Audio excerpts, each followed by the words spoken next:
take no more games. Say that again. Just can't take no more games. You on that one, my man.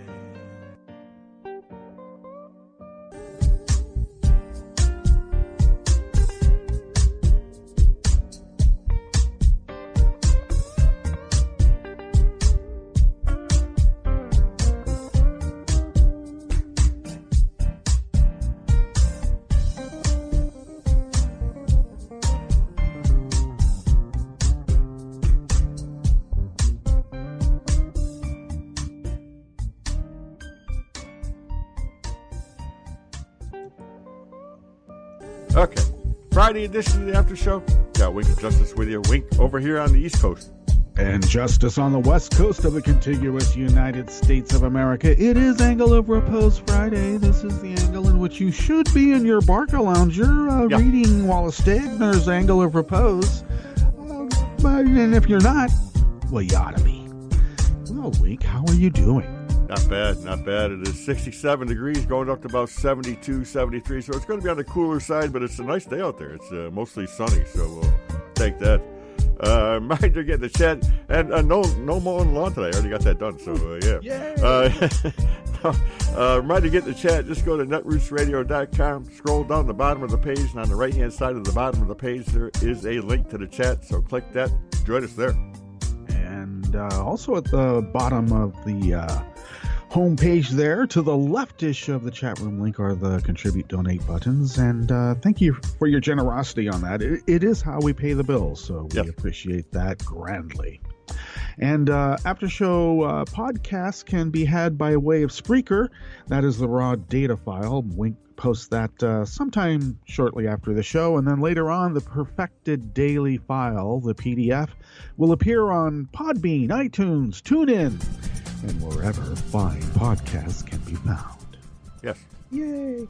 Okay, here along the banks of the Rogue River, in the Rogue River Valley of Southern Oregon, it is currently 62 degrees. It's surprisingly, today the Weather Underground says it even feels like 62. Yesterday it was 62 and they said it felt like 58. Yeah. I'm all, well, are you guys inside the house with the air conditioning on? What are you doing? Exactly. Get outside. Get into the 62 degree weather. Yep. And we will be about nearly the same in our temperature as yesterday at 95 degrees. Plenty of sunshine. Winds will be out of the west-northwest at 5 to 10 miles an hour. Tonight we'll have a clear sky, a low of 62 with the winds out of the northwest at 5 to 10 miles per hour. Right now, pressure is at 29.92 and holding. Visibility remains at 10 miles. The clouds are clear. I would say it's the sky, but they say clouds, clear. Huh. And, no humidity is at 80%. Right. But no chance of precipitation. Damn. Okay. Well, we had a bit of a I don't know, an adrenaline rush yesterday. Now early, I usually, get up about 5:30 here on the West Coast. And around that time, my dogs, well, my mother's dogs, and they're little yapping dogs. Yeah. One's a poodle, another one's like a Yorkshire Terrier thing. And they're both, well, the poodle, the old poodle, his bark is in the lower register, and then the Yorkshire Terrier is like that yapping. Yeah. That, oh God, I love her, but she's a yapping dog. And so they were barking, and it's kind of early in the morning for that kind of barking. And I let them out, because I guess they saw something. And they went running to one of the corner of the fence lines, and then they came back in. And, I figured, well, they did their business, probably saw a cat, or even maybe a raven that early in the morning, a big crow, who knows. But they chased whatever it was away. And came back in, and then later on after the show, I'm just looking at the local neighborhood message board, and apparently I don't know, what would it be, 50 yards maybe, a little bit more from where I live, up another street towards where not terribly wilderness area is, but a woman was getting in her car to go to work around that time that my dogs were making all that noise. And as she got into the car, she saw a cougar behind her car walking down the street or going up the street. So I don't know. Maybe my dogs chased off a cougar, which sounds scary to me because the cougar could just as easily take one of those dogs or both of them. Right. You know? Right. So that's interesting. Fortunately, we have the sound of running water around here and a little bit of motion detector sound things to keep pests away, hopefully skunks, And I don't make it very appealing to small animals because that will bring the larger animals like, predators. Yeah. But that was, that was a little bit exciting. So now I'm making sure I check the trees. Yeah. Yep. I'm walking under a tree, and next thing I know, I've got a 80-pound cougar on my back trying to rip my throat. I mean, that could be, that could be a little devastating. Too much excitement. Yeah, especially at my age. I don't want to have to deal. So that was fairly exciting. Yeah. I have to say, though, when I lived in Berkeley, we did have a deer and cougar problem. Deer would come down and eat the roses, and then shortly after, the cougars started coming down, and then they went pretty far into, the more denser parts of Berkeley, right down into what's known as the gourmet ghetto. Yeah. They tagged a few of those mountain lions, some juveniles, and tracked them over the years. And they were actually surprised to find that this one young cougar, juvenile cougar, crossed a freeway, went into the town of Walnut Creek, which is, suburbia of the Bay Area, a little ritzy, and was hiding in the bushes while kids and animals on leashes walked by, and right there. I mean, it was like within a yard of a sidewalk, in the bushes, just being quiet, waiting for people because they were afraid of people. But the researchers were quite amazed at how much they are among us, and we don't even know. So I don't mean that to frighten people, but take care. All right. Let's see. The skinny repeal. Yeah. That was repealed. Yep. They said no. And of course, two women at the forefront of all that, but it's the guy that gets all the credit.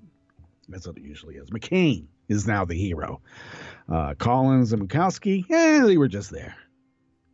Yeah. Yep. It does kind of crack me up. I mean, because I have to say, I expected McCain to do his mavericky thing, which is, rail against it and then vote for it. Because he always does that. Yeah, that's what he does, yeah. But I think he was actually mad at McConnell, I think McCain has a long memory. And what did McConnell do that would have personally been an affront to McCain? Yeah, get rid of McCain-Feingold. Yep. I think he's still a little peeved over that. So, I don't know. For now, we still have, the bulwark of the ACA.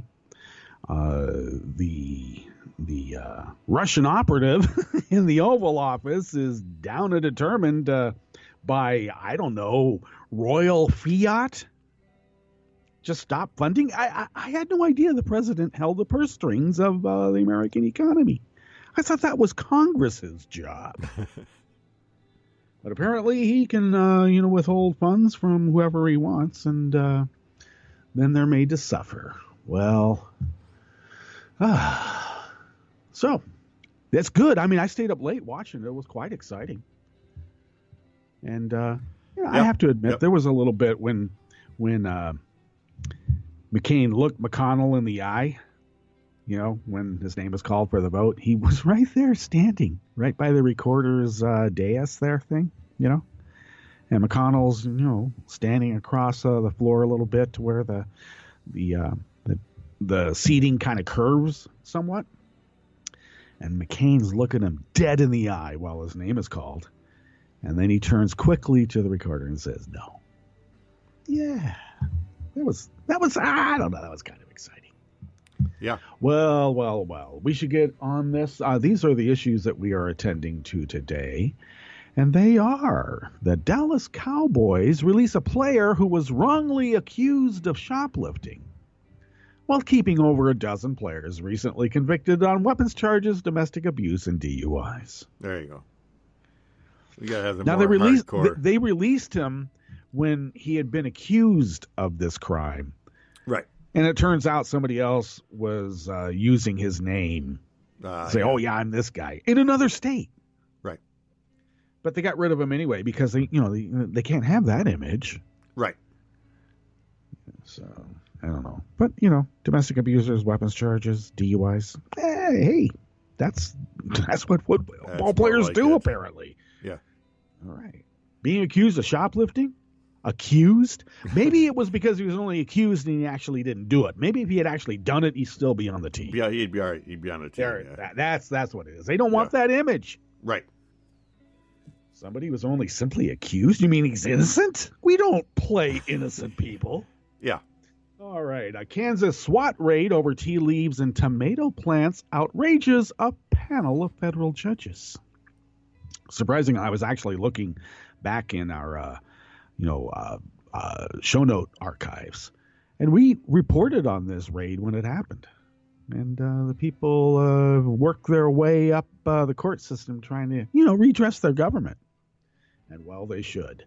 And Democrats insist on an investigation into the Trump administration's blackmail over the health care votes.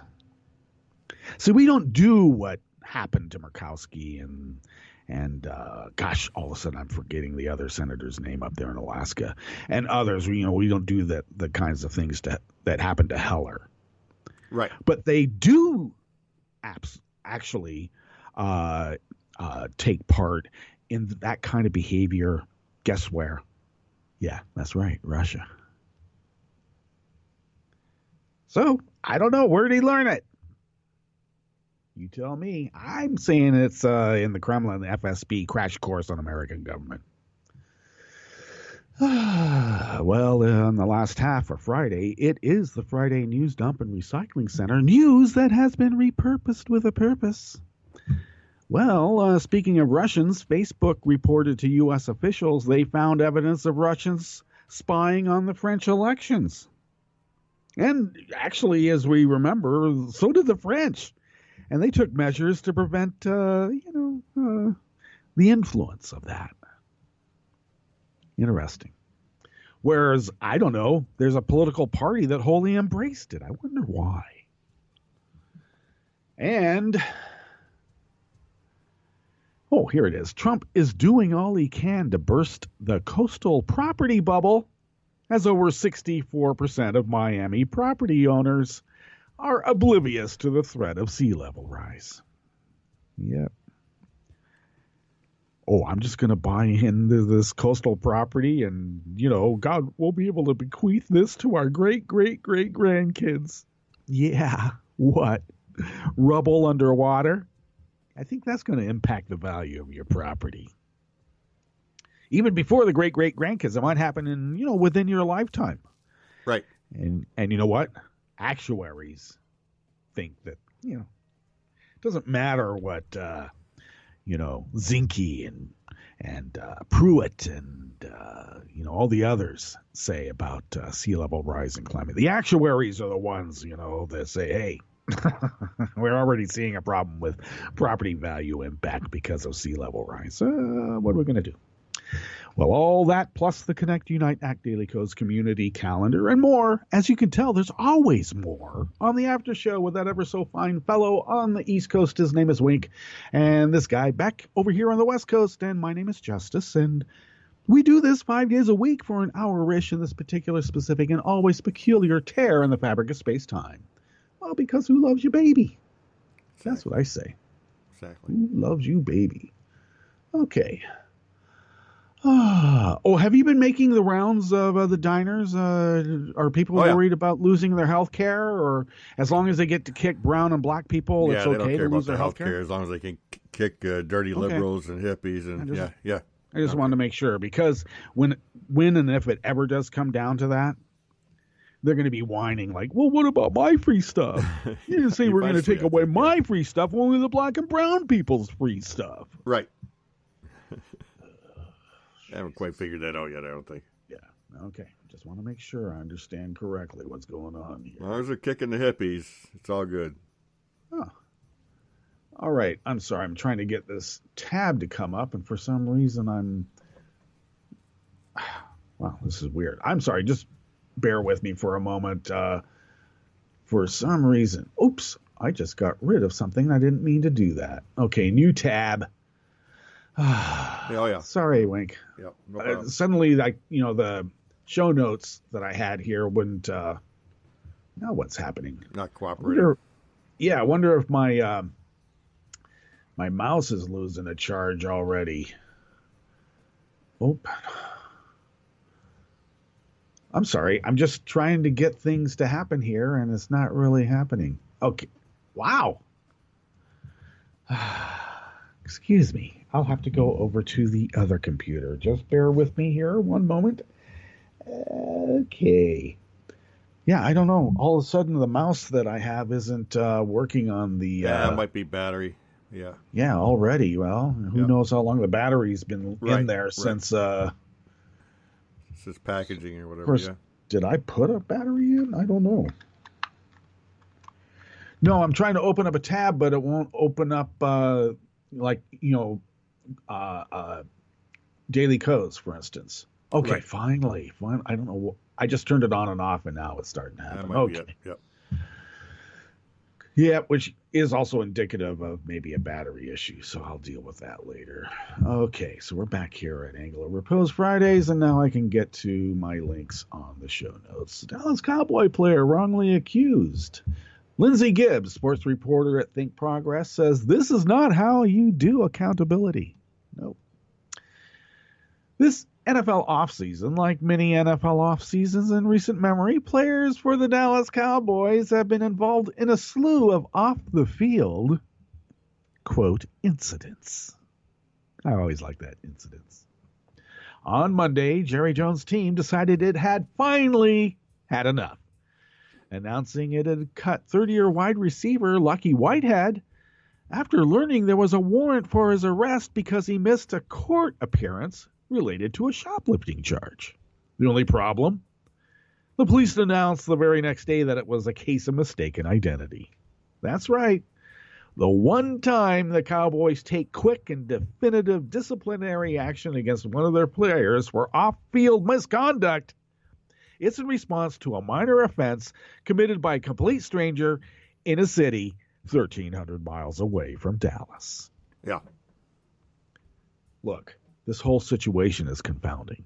The man who was arrested for shoplifting in Woodbridge, Virginia, provided Whitehead's name and social security number to officers, and while he didn't have identification, he reportedly looked similar enough to the photo that cops had on file of Whitehead that they didn't question it. In other words, he was a black man. But on Monday, the same day the warrant was issued and the Cowboys and media became aware of the situation, Whitehead's agent supplied police with a plane ticket that proved the wide receiver wasn't even in the same state at the time of the arrest. Police are now searching for the actual shoplifter and released a statement on Tuesday saying the police department regrets the impact these events have had on Mr. Whitehead and his family. Yeah, you regret it. I mean, this guy's just, I don't know. I mean, he's got to be making a couple $100,000 a year at least. At least. Yeah, that's a little bit of an impact.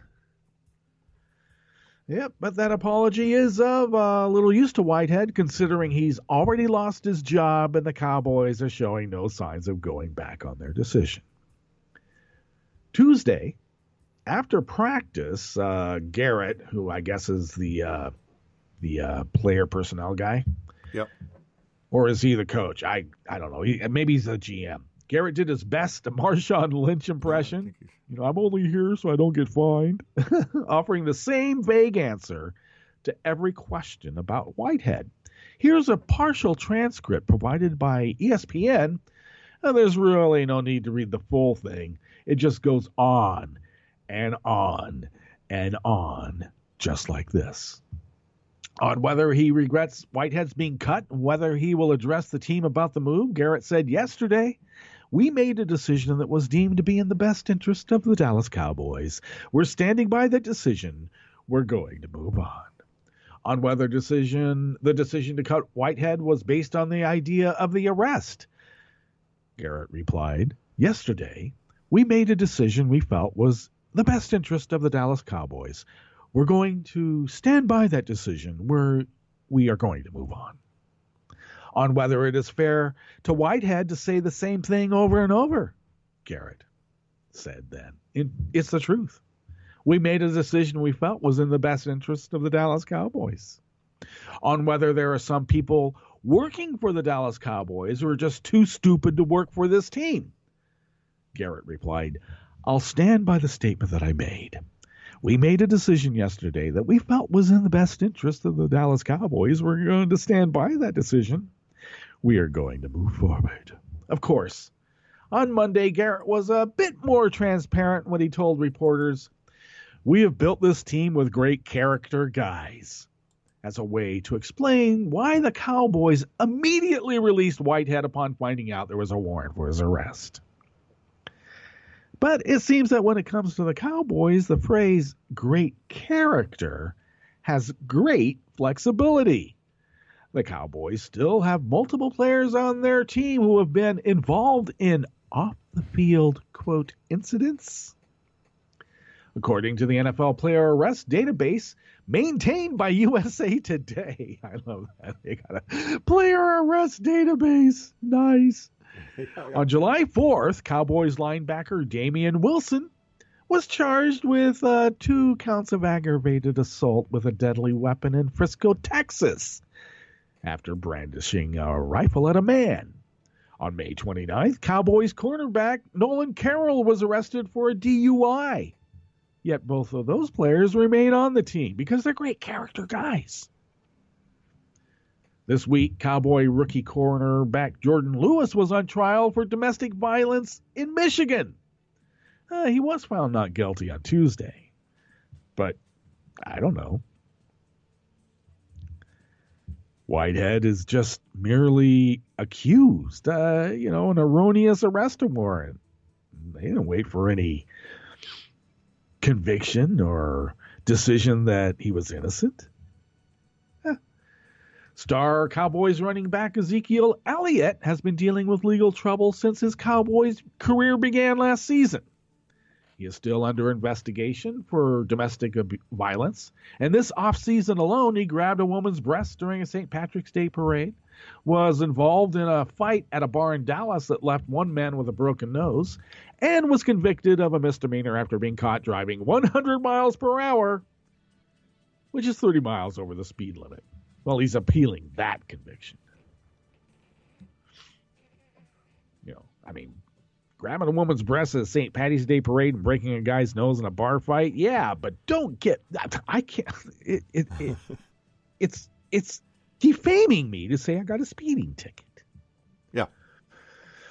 And all this from a team that infamously signed Greg Hardy after his domestic violence suspension and then praised him for his leadership skills because, he's a high character guy. In other words, this is not a team that shies away from players dealing with legal troubles. Yeah. Now, we should make clear, now those other players are star players, okay? So, I don't know. I think it's part of the culture to turn a blind eye when your star players are caught in these things. But you have salary caps. You're trying to figure out how to move people, and somebody is on the bubble, as they say. And it doesn't take much for, a second string, third string player, extra teams player not a non-starter. You're trying to figure a way of moving him, and it doesn't take much of an excuse to do that. So we need to make clear, Whitehead, was already under scrutiny for being traded or released, just because they are deeming him not that good of a player. But I always like the idea that I don't know, why don't we taint this guy with some sort of crime that he never committed as a reason that we let him go? It's kind of hard to get a job after that, isn't it? Well, case of mistaken identity, something that disproportionately impacts black men, should not have cost Whitehead a chance to compete for a spot on the team. Ultimately, there has to be a middle ground between no accountability at all for players based on off-the-field behavior and reactive, rash decisions that strip a man of his livelihood. And that middle ground shouldn't be contingent on your talent level. Of course, GMs will say, of course it is. We're trying to win. How dare you? Well, that's the reason that's how things become corrupt, isn't it? You turn a blind eye just because that star player has been involved in, I don't know, shooting up a soccer match because he was upset that kids. I mean, this happened with Lawrence Phillips, who I believe was playing for the Rams at the time.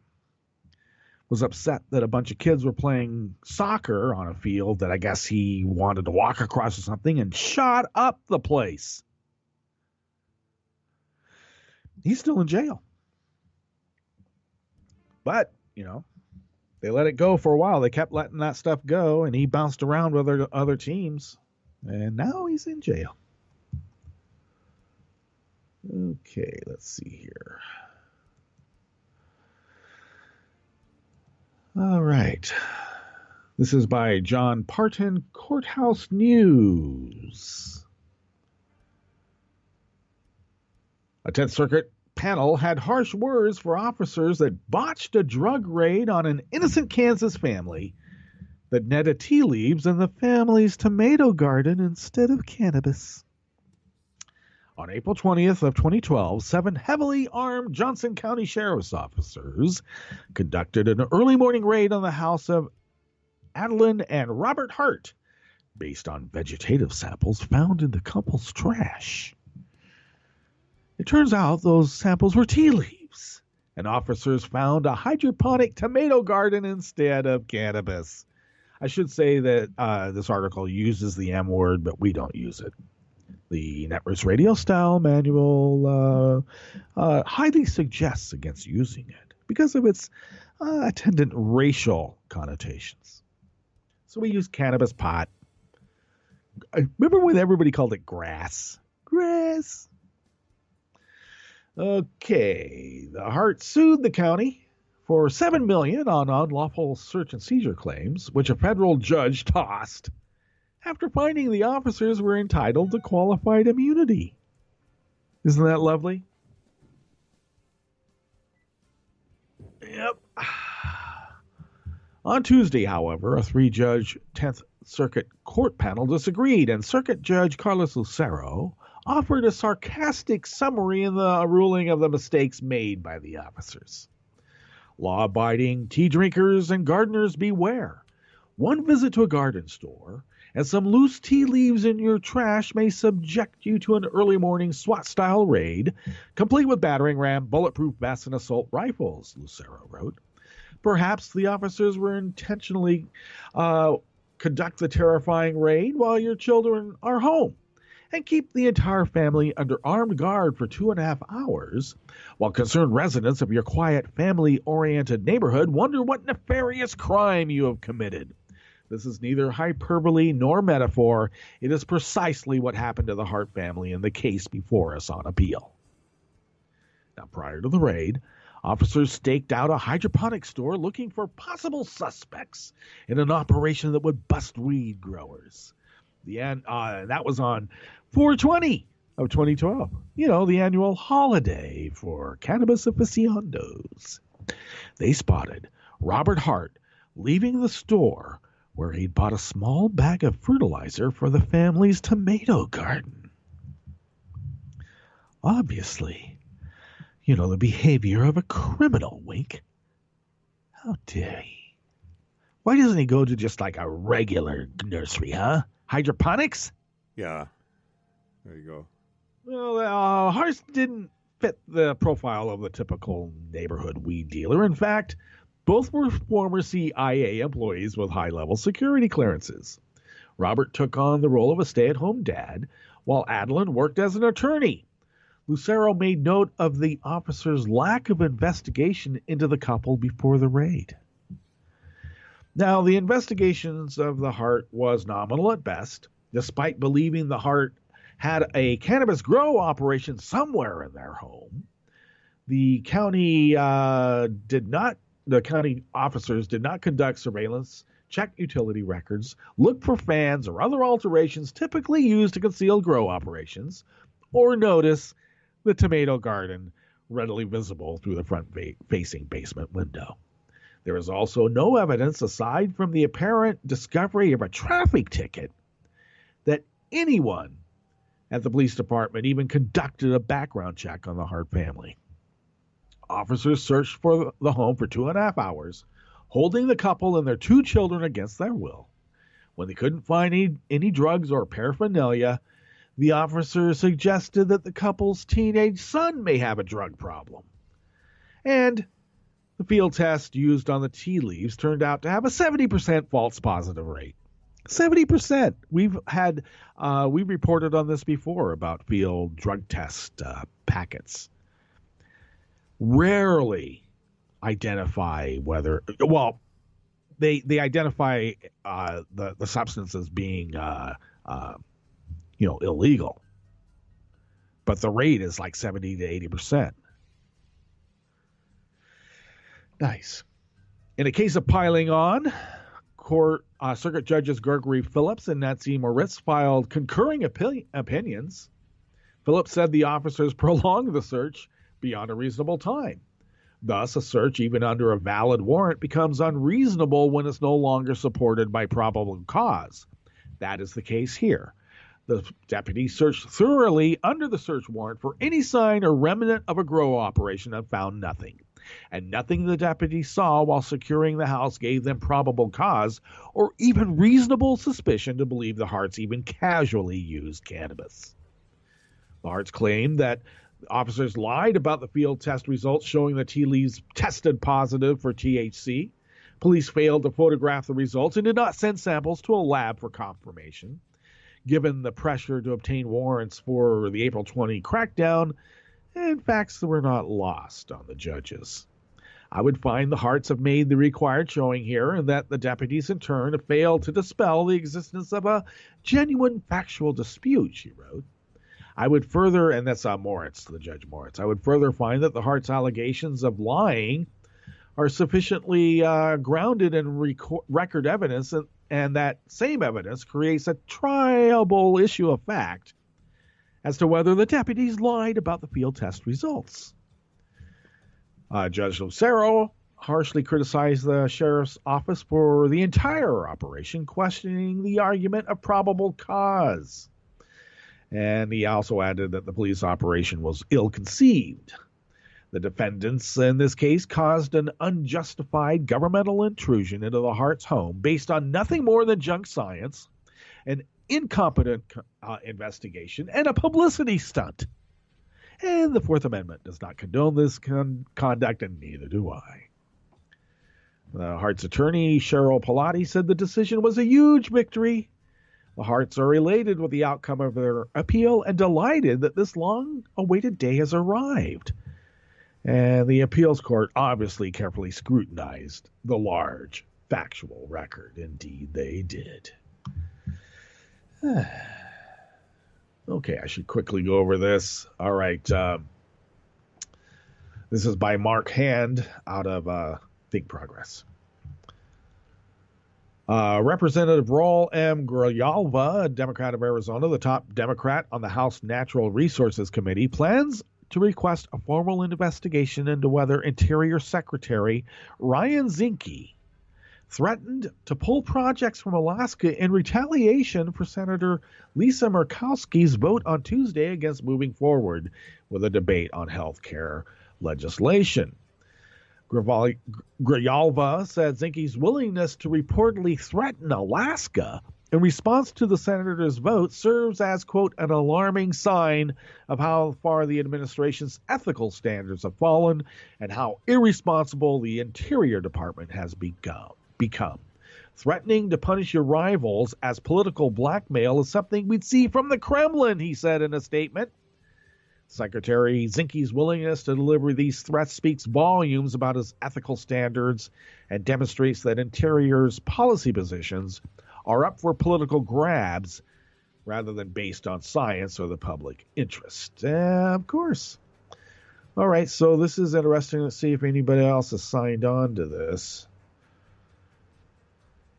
Well, one way that Murkowski pushed back is that she's put a delay on Zinke's nominations to, for the Interior, and she also holds their budget monies since she is chairman of the Appropriations Committee, and she's not up for re-election until 2022. So I suppose if you're going to go threaten somebody, you would threaten somebody like Heller, who's up for re-election, right? Yeah. Not somebody who lost a primary and won the general in a write-in election. Yeah. On a write-in a vote. Yep. Okay. All right. Well, this was clearly blackmail, and it may not turn out well. It's just another charge that could be considered a high crime and misdemeanor by this administration. So we'll see where that goes.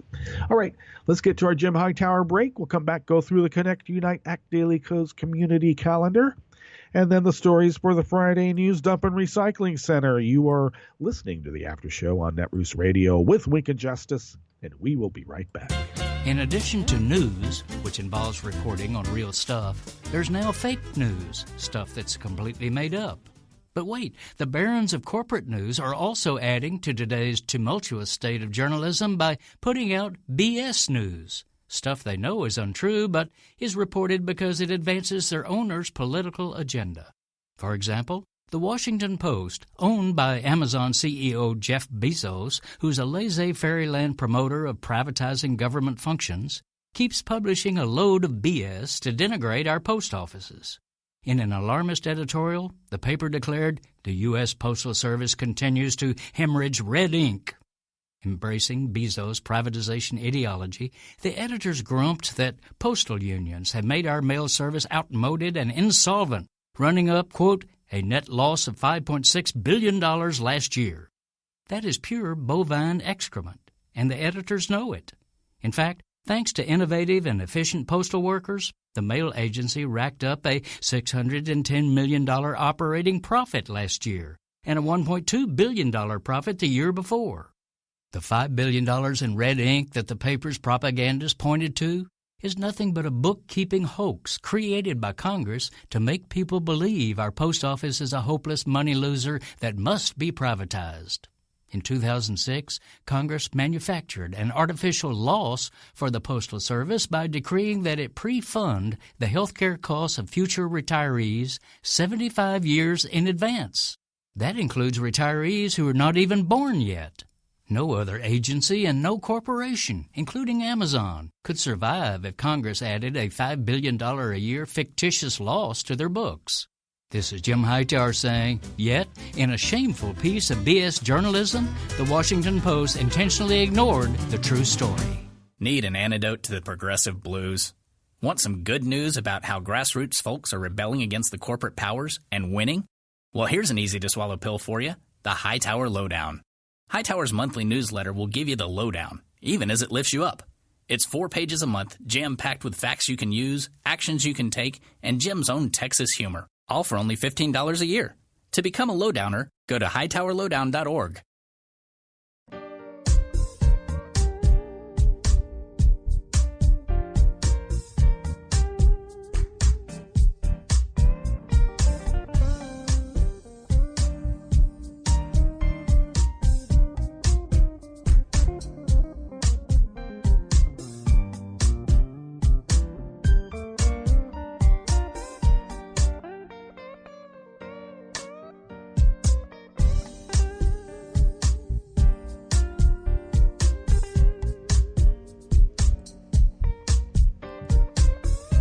Okay, we're back.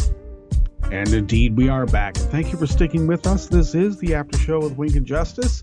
Justice here along the banks of the Rogue River and the Rogue River Valley of Southern Oregon on the West Coast. Wink is in upstate New York 21 on the East Coast. God, all of a sudden, Wink, this is so weird. Now my mouse is just going crazy on this one thing. I don't know what's going on here. Oh, yeah. It might be a battery problem. Yeah. Yeah, and our crew are the ethereal creatures who reside in the cloud, whose advanced intergalactic technical abilities allow Networks Radio, and thus by extension the After Show, to span the globe, the solar system, out past the Oort cloud, and beyond. Okay, I have no idea what's going on here. It's like doing all sorts of weird things, like scrolling down where I'm not even touching stuff. Yeah, you might want to switch out mice if you can. Just unplug the one USB thingy and plug it in. I just turned it off and on, and it gave me a little bit more. Okay, so today's Connect, Unite, Act Daily Co's Community Diary is facilitated as it is every Friday by by Smiley Creek, the betrothed of Paradise 50, by the way. And she asks in her lead up to the calendar, what one thing could you eat every single day? So I don't know, what would you eat every single day? I don't know if I could eat every day, but I could eat spaghetti probably 4 days a week, maybe. Okay. Do you eat bread every day? I mean, that's something you can eat every day. Yeah, I do. I gotta watch that. I gotta watch sugar count, whatever. But I get that 12 grain, whatever. Yeah, 12 grain bread. Yeah, I'm trying to figure out what I would eat every day. I mean, outside of, I don't even think I eat bread every day now. Yeah. But I mix it up. But I suppose if I had something that I would want to eat every day, I don't know, a tomato. Tomatoes I can figure out to do in various forms. I could probably eat that every day myself. Whether it's made into a sauce, sliced. I could eat tomatoes every day. Yeah. All right. So let's see. Oh, okay. First event coming up here is NetRiz Nation. Of course, August 10th through 13th in Atlanta. And the lead up to that, the night before, the Daily Coast Cheers and Jeers annual dinner is Wednesday, August 9th at 5:30 p.m. White Oak Kitchen and Cocktails, 270 Peachtree Street in Atlanta, Georgia. Send a Cosmail to Navajo to RSVP. The Daily Coast Caucus will have their Ask Me Anything About Daily Coast Thursday afternoon. That's August 10th, 2:30 p.m. in the Piedmont Room. And Daily Coast staff will be in attendance to answer your questions. And the session is led by Anita Lind. Of course, we know her as Navajo. And Will Rockefeller. And they have all the usual suspects. He's a tall guy. I got it. Let's see. The Daily Coast Asheville Summer Summit Meetup, August 12th at Mount Mitchell State Park, located at 2388 State Highway 128 in Burnsville, North Carolina. Send Randall to Cosmail to attend that. And the Date and Democracy 2018 conference, will be held Saturday, September 23rd at 2017. Okay, well, I see that. 9 a.m. to 4:30 p.m. If it's a 2018 conference, they're having it on September 23rd.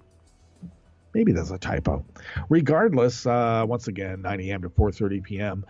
at the PSI Theater at the Durham Arts Council, 120 Morris Street in Durham, North Carolina. Send a Cosmail to Doc Dog, who is the organizer, for more information.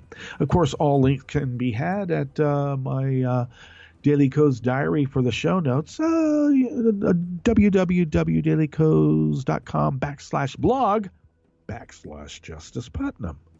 And that'll take you to all the links that we've been reading about and the Daily Coast Community Calendar. And that is your Daily Coast Community Calendar for the 28th of July, 2017. Yeah. Yikes.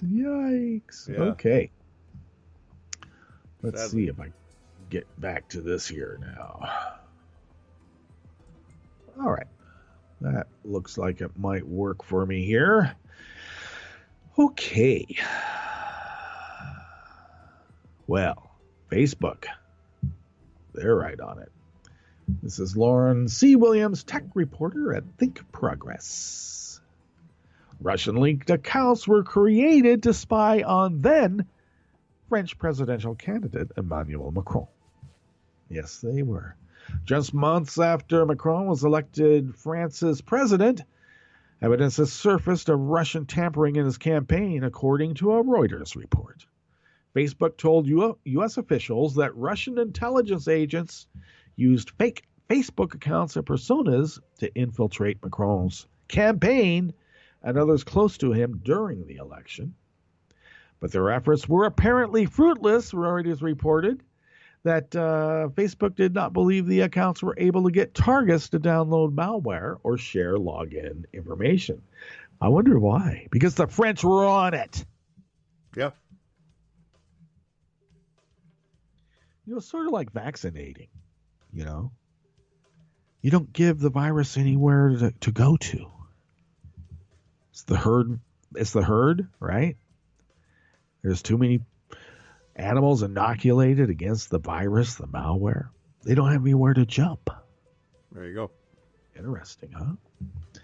Macron won the May elections in a landslide victory, but much like the U.S. presidential election, and despite emphatic denials of election tampering, the digital fingerprints left behind told a more complicated story. There is mounting evidence the Russian operatives used online tools and targeted U.S. officials in an attempt to disrupt the 2016 presidential election. Intelligence officers received reports that Russia-linked accounts targeted Defense Department employees and hacked into electoral systems. U.S. intelligence officials and researchers have also confirmed that strategic use of social media bots played a role in the spread of fake news that often disparaged contender Hillary Clinton and uplifted President Donald Trump. Of course, we don't use the P word here, and how did that get? Now, a similar scenario played out in several European elections. In the U.S., bots were used to elevate Trump as the conservative candidate while disseminating information about liberal contenders Clinton and Vermont Senator Bernie Sanders. Macron, France's centrist frontrunner, was up far-right. What? This is a sentence structure on this is very confusing. France's centrist frontrunner was up over far-right his nationalist opponent, Marine Le Pen. What? I think what they're trying to say is that he was leading his nationalist opponent, Marine Le Pen. Then, as the online battles heated up, Macron was a prime target while Le Pen was praised. For example, Macron's campaign email accounts were hacked repeatedly, and he was the target of an unsuccessful online smear campaign that suggested he was gay, a U.S. agent, and funded by Saudi Arabia. Yeah. So I just have to say, I know that there's still people that consider Hillary Clinton to be the most evil person. Why was she ever a candidate for us? And, the Russians weren't the first ones to be denigrating her. This happened when she was still the first lady. And to me, everything's just so obvious. Why would anyone fall for this? It just, and it continues. That's how good the brainwashing is that people continue to argue this same idiocy about Hillary Clinton. It's one thing for, the right wing in our country to do this, but it really bugs me when people on our supposed side use the same rhetoric. It's the same. That's where the brainwashing is. I just don't get it. Okay. Tracking sophisticated online operations is difficult, and absolute attribution is almost impossible, but the activity on Facebook's platform ahead of the U.S. and French elections was enough to influence policy. Alongside the account crackdown, Facebook released a security report announcing new policies to address government manipulation of the platform. Of course, I remember this in real time. You know, Facebook could have put these policies in during this issue, but I don't know. Maybe they had some skin in the game. Strangely quiet while it's happening, but afterwards it's like, okay, well, we'll fix it now. But we already got the guy that, promised us all sorts of stuff. I don't know. It's been months since Macron's election, and politically affiliated bots tend to go dormant just to be reactivated at the flick of a switch.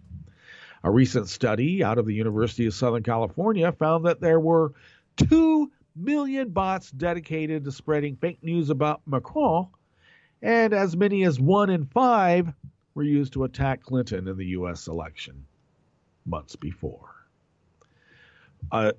This article doesn't go into the German elections, the Polish elections, the Hungarian elections, the Turkish elections, the Ukrainian election,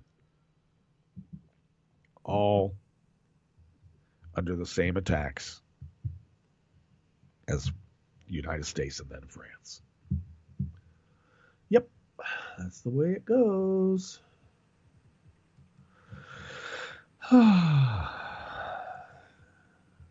Well, I guess I forgot to mention that we are in the Friday News Dump and Recycling Center news that's been repurposed with a purpose. So, yeah, that story was the equivalent of, the big wire spool that we made into a table. Yeah. Or if you cut it in half, you can make it into a chair. I always like that, too. All right, this next article is by Joe Rome, who is the founding editor of Climate Progress at Think Progress. Some people call him Rom. Joe Rom. Joe Rome. Rome. 2/3 of property buyers in Miami don't even ask their brokers about the potential impact of global climate change and sea level rise on the local market. I don't know. Isn't it like the job of real estate agents to sell people the junk properties and, lock them in? And then scoot out of town before you get sued. See, I'll tell you what's weird. In California, it's not up to the buyer to ask about this stuff. It's up to the seller to let them know about it happening. It's called disclosure. So if you're buying property from someone and they're on a hillside and the hillside's sliding, you have to let them know that. Of course, no one buys property without going through a soils report because that's the law. But I guess in Florida, you can just do anything you want. Yeah, come on, you want to buy this house? Buyer beware, caveat emptor. Jesus. Meanwhile, we appear headed toward the worst-case scenario of sea level rise, and Donald Trump is doing all he can to pop the trillion-dollar coastal property bubble, abandoning the Paris climate deal, and trying to gut both domestic climate action and coastal adaptation programs. Yeah, he's not. We're not. If we do coastal adaptation, then that's tantamount to agreeing that there's climate change and sea level rise. We can't have that. Jesus. The 2017 Miami-Dade real estate study conducted by the Miami Herald, released with polling firm Ben Dixon and Amandi International, came out this week. In the past month, they interviewed 100 of the area's top brokers, agents, and analysts while guaranteeing anonymity, because you have to. Buried deep in the study is a jaw-dropping fact that the majority of respondents, 64%, said their clients have not mentioned climate change and sea level rise as an issue when purchasing properties, which means that the true level of clients not asking about climate change is much higher. An agent would say his clients asked about climate change if even one client did, but for nearly 2/3 of agents, no one even asked.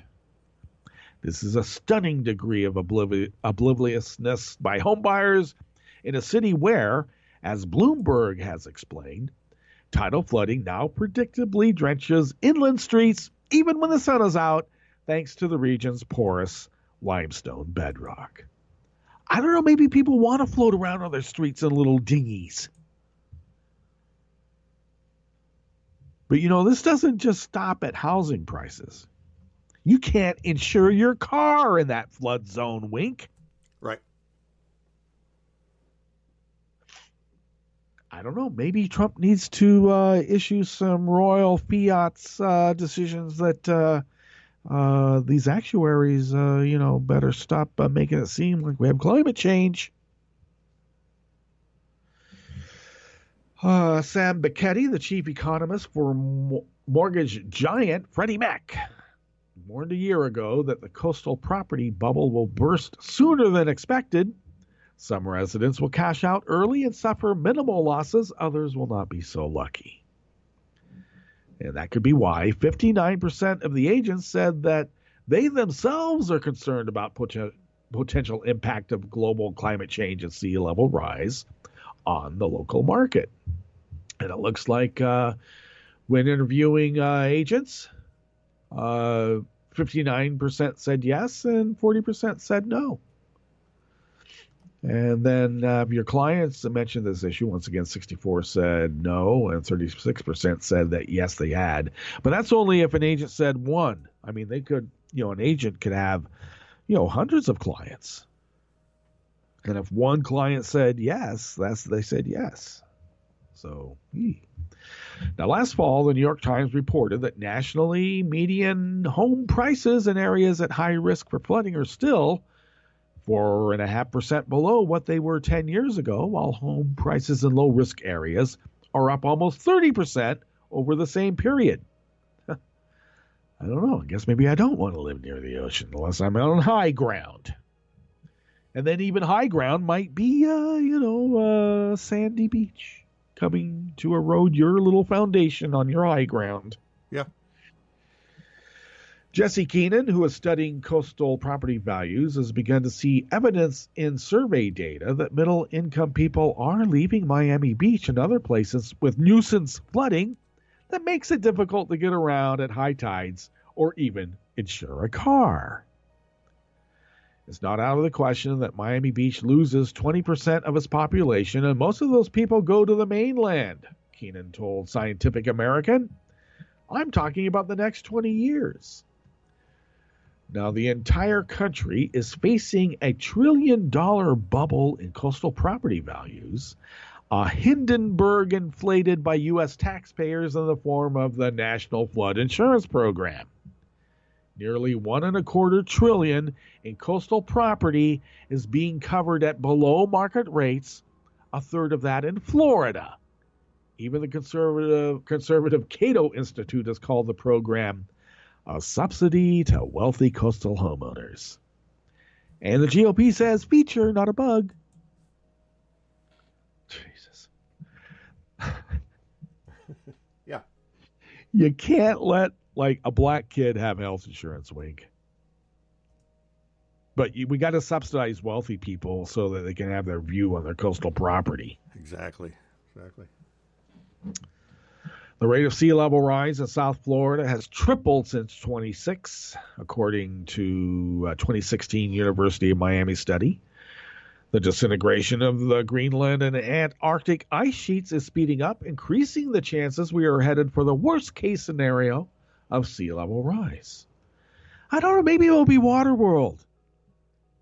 I always wanted to live in a water world where all the bad people were smokers and they lived on these big oil tankers and were marauding the well, you can't call them the countryside because everything's underwater.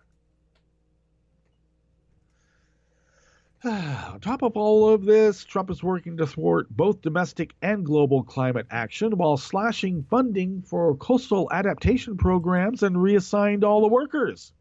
And in June, Trump abandoned the Paris climate deal, again increasing the chances we face worst-case sea level rise. This all matters because the bubble will burst long before sea levels rise a few feet. They will crash when a large fraction of the financial community, mortgage bankers and opinion makers, along with a smaller but substantial fraction of the public, realize that it's too late for us to stop catastrophic sea level rise. Yet, the real estate experts offer a few pearls of wisdom on whether Trump's election makes a difference. I believe that long-term effects won't be severe. The weather is the same whether Trump is in office or not, said one real estate agent. Besides the fact that he's an a-hole, foreign buyers are uncertain. Yeah, no kidding. All right. Well, we have reached the end of our broadcast period, not only for the day, but for the week here on the After Show. But that doesn't mean that you'll be bereft of Netroots Radio produced live radio. We got the Roundtable Roundhouse Power Hour with Wink and Roaring Girl and others. Yeah. Yep. Hey, man. Okay. And that's tomorrow. Saturday begins at 9 p.m. on the West Coast, midnight on the East Coast, an hour opportunity for live call-in radio.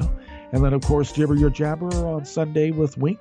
Same time, begins at 9 p.m. on the West Coast, midnight on the East Coast. A 2-hour opportunity for live call-in radio. So stay tuned. Let's see. We will have Stereo Labs Cosmic Country Noir in the interim before Hartman comes up about 6 minutes after the hour. And Randy Rhodes, she's been on fire once again, as always. And do your homework and also buy a stinking podcast. And she'll be on at 1 p.m. on the West Coast, 4 p.m. on the East Coast. And that is live. So listen to Randy. And just as a reminder, David will be off on Monday, but we'll have a recorded live podcast or a live recorded podcast for Monday, and then we'll follow his show, bright and bushy. And so listen to Netroots Radio 24/7, 365. And why? Because who loves you, baby? Oh, and one other thing, Wink, I will see you on the other side. All right. We're out.